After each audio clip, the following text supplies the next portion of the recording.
One of the best things about this community, the EDC knife community, is that there are new makers coming in every day to make exciting knives and EDC gear.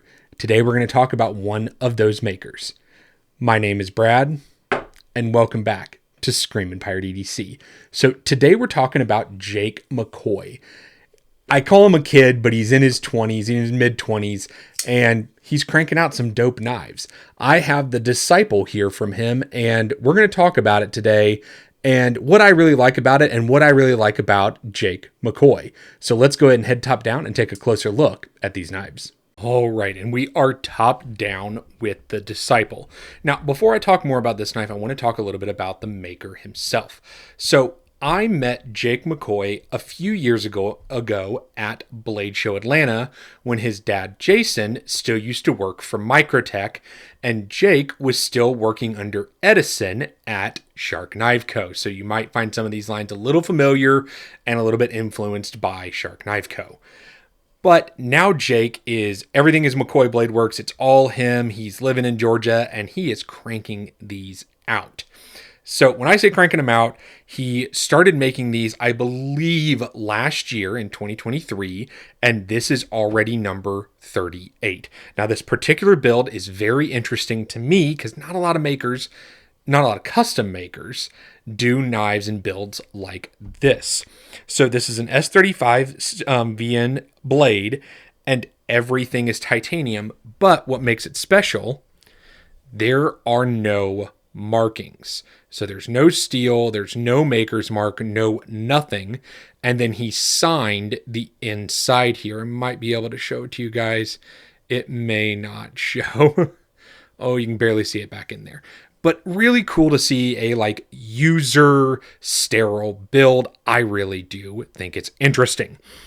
So not a lot of people have heard about McCoy Bladeworks or seen a Disciple, so let's do a few size comparisons with some other customs so that you can kind of see this next to a few other knives, and I'll throw a few productions in there just in case you don't have any customs yourself. So let's go ahead and bring those size comparisons on. So the easiest size comparisons, if you have any of these or you have seen them before, first one is going to be a Spyderco Shaman.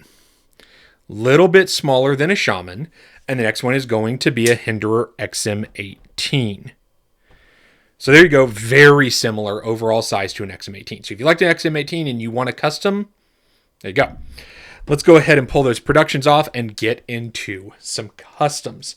So first up, probably my smanchiest one is going to be Hainu number 6. Now, this is a collaboration between Brian Brown and Keenison Knives, and very, very crazy build versus a plain build, but when you let you see that next to each other.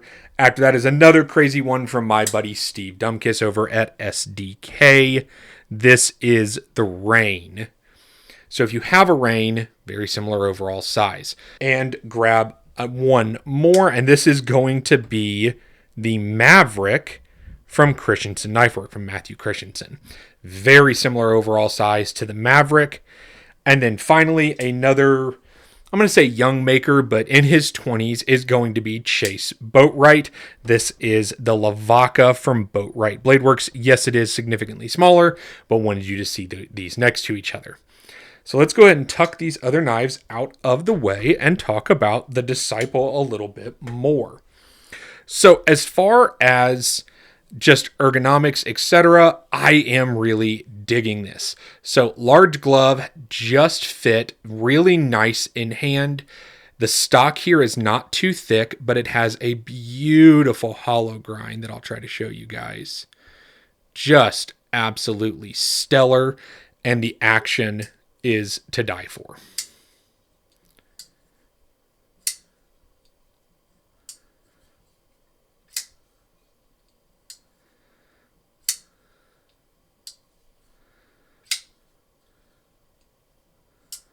Yeah, just really, really crazy good action.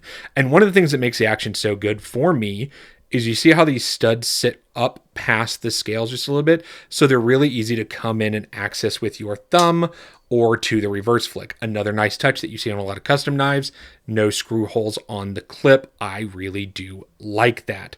Yeah, definitely a fun build. I'm going to have a few pictures of some of the other crazy builds that he has done, and really, really good stuff coming out from Jake McCoy. I wanted to highlight him as a maker and let you guys see him.